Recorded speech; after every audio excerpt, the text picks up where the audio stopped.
చూసినామని చెప్పినారు. నేనేం చేయాలో చెప్పి నేను మళ్ళీ మేడం వచ్చినాక వచ్చి అప్పుడు పెట్టి అప్పుడు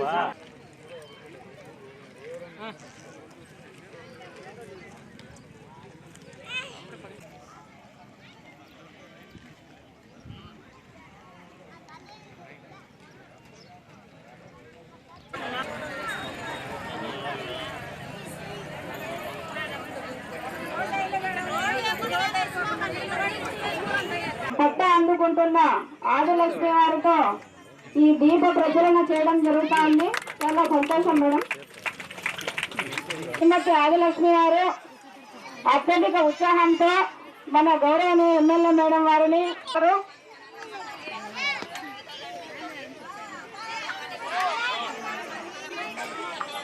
వారు గజమాలతో సత్కరించడం జరుగుతుంది.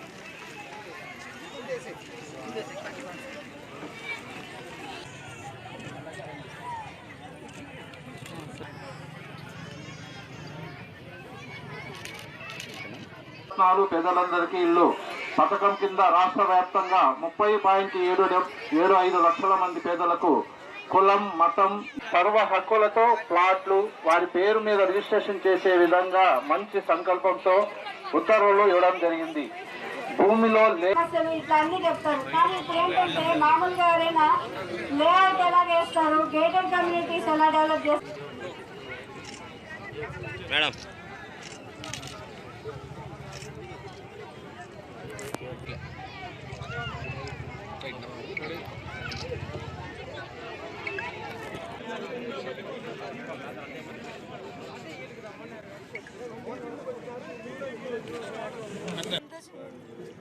ఇంతకుముందు ఇల్లు ఉందా?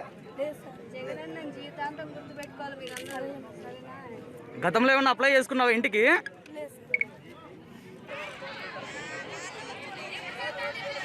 రాఘవ ఇంట్రా రాఘవ నీ లోగో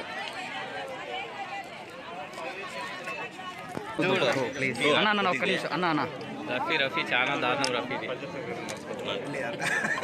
అంతసేపు ఎందుకంటే ఆయన మాత్రం ఎంత సైజు ఉందో ఆయనకు తెలియాలంటే పోయి కడిగి ఉండాలి. ఎప్పుడు కడిగినారో మనకు తెలియదు. కానీ ట్విట్టర్లో నోటికి వచ్చి ఎందుకు చెప్తా ఉన్నారు. జగనన్న ముందులాగా కాకుండా ఇంకా కూడా నా అక్క చెల్లెళ్ళు కష్టపడకూడదు, ఒకే రూమ్లో ఇబ్బంది పడకూడదు, అలాగే నీళ్ళ కోసం కూడా ఎక్కడెక్కడికో ఇబ్బంది పడకూడదు, అన్ని ఫెసిలిటీస్ తోటి ఈరోజు ఇల్లు ఇస్తా అంటే ఇటువంటి మాటలు మాట్లాడుతూ ఉన్నారు. ఇంకా మీకు పట్టాలు రాకుండా ఏమంటే 3 అవతలు ఇస్తా ఉన్నారంట ఇల్లు. అంటే ఎక్కడైనా ముందు ఇచ్చిన ఇల్లు ఎక్కడైనా ఊరు మధ్యలో పగలగొట్టిచ్చినారా? మీకు ఎక్కడైనా ముందు ఇచ్చిన ఇల్లు ఎక్కడైనా ఊరిలో మధ్యలో పగలగొట్టారమ్మా? ఊరు పగలగొట్టిరు. ఎక్కడ గవర్నమెంట్ స్థలం ఉంటుందో అక్కడికే వెళ్ళి ఇస్తారు. లేఅవుట్లో 90 మెంబర్స్కి ఇల్లు ఇస్తారు. అంటే ఇంతకుముందు ఎప్పుడు కూడా ఇంత పెద్ద ఎత్తున ఇల్లు వచ్చింది లేదు. డ్రైనేజ్ కానీ రోడ్స్ కానీ water pipe line, Sintex tank, kitchen, bedroom, hall, వరండా చుట్టూ కూడా కొంచెం స్థలంతో ఫస్ట్ టైం అంటే ఎప్పుడు కూడా హిస్టరీలో ఎప్పుడు జరగలేదన్నట్టు. ఎస్పెషల్లీ సింగనమల మండలంలో అయితే ఇంత పెద్ద ఎత్తున ఇల్లు ఇచ్చింది లేదు. సో ఈ లేఅవుట్ చూసి చాలామంది కూడా ముందు అప్లై చేయని వాళ్ళు కూడా మాకు ఇల్లు కావాలని గొడవ స్టార్ట్ చేశారు. తప్పకుండా ఇల్లు లేని ప్రతి ఒక్కరికి రేషన్ కార్డు మీద ఒకరికి తప్పకుండా ఇల్లు వస్తుందని చెప్పి మనం చెప్పడం జరిగింది. నెక్స్ట్ కూడా ఇది జగనన్న చెప్పినట్టు ఇది నిరంతర ప్రక్రియ, ఈ రోజుతో ఇక్కడ ఆగిపోయేది ఏం కాదని చెప్పారు. సో నెక్స్ట్ కూడా తప్పకుండా ప్రతి ఒక్కళ్ళు అప్లై చేసుకున్న ప్రతి ఒక్కరికి 90 డేస్లో వాళ్ళకి ఇల్లు వస్తుంది స్థలంతో సహా. మనకి కోర్టులో కేసులన్నీ కూడా మనకి ఫేవర్గా దేవుడి దయ వల్ల వచ్చినప్పుడు తప్పకుండా రిజిస్ట్రేషన్ చేసి అక్క చెల్లెమ్మల పేరు మీద జగనన్న ఇస్తారు.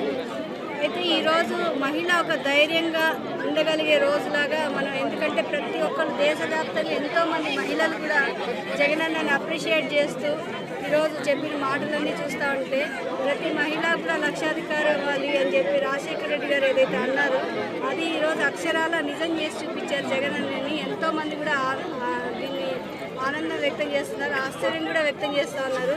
ఒక్కసారి ఇంతమంది మహిళల్ని లక్షాధికారి గారు చేయగలగడం అనేది ఎవరి వల్ల సాధ్యం కాదనుకున్నారో జగనన్న చేసి చూపించినారు. అటువంటి జగనన్నకి ప్రత్యేక ధన్యవాదాలు. కూర్చుని ట్వీట్లు చేస్తూ ఉన్నాడు. ఏం ట్వీట్ చేస్తూ ఉన్నాడంటే, ఇది జగనన్న ఇంట్లో బాత్రూమ్ సైజు లేదని, మరి ఆ లోకేష్ ఎప్పుడు పోయి జగనన్న ఇంట్లో బాత్రూమ్లు కడిగినాడో మనకు తెలియదు. మరి ఆయన ఆ బాత్రూమ్ ఎప్పుడు చూసినాడు, మరి ఇట్లా పిచ్చి పిచ్చి మాటలన్నీ ఆయన చెప్పేవన్నీ ప్రజలు చూస్తూ ఉన్నారు. ఇంతకుముందు ఒక్క రూమ్ రావడం గగనంగా ఉండేది, కానీ ఆ రూమ్ వచ్చినప్పటికీ దానికి అసలు కనీసం పవర్ కనెక్షన్ కూడా ఉండని స్థితిలోంచి ఇప్పుడు అన్ని లేఅవుట్తో సహా ఒక గేటెడ్ కమ్యూనిటీ ఎట్లా రెడీ చేస్తారో, ఒక లేఅవుట్ని ఎలా రెడీ చేస్తారో అదేవిధంగా పేదలు కట్టించే ఇళ్ళు కూడా అంతే గొప్పగా చేస్తూ ఉన్నారు. ఇంకా వీళ్ళ మాటలకి మనకు తెలిసిందే కదా, ఏమంటే ఏమీ చేయలేక వీళ్ళు అంటే కోర్టుకు వేశారు.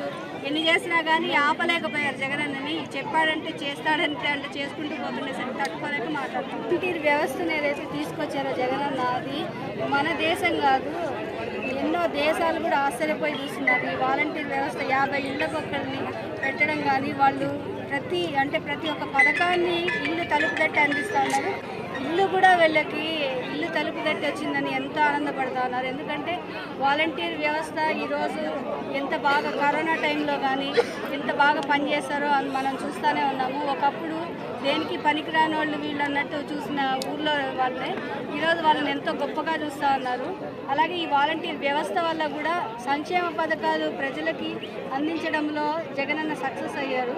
కాబట్టి ఈ వాలంటీర్ వ్యవస్థ ఎంతో గొప్పగా ఉందని ప్రజలే కాదు, పక్క రాష్ట్రాల వాళ్ళు, పక్క దేశాల వాళ్ళు, ఎంతో పెద్ద అమెరికా లాంటి దేశం కూడా అప్రిషియేట్ చేస్తూ ఉంది.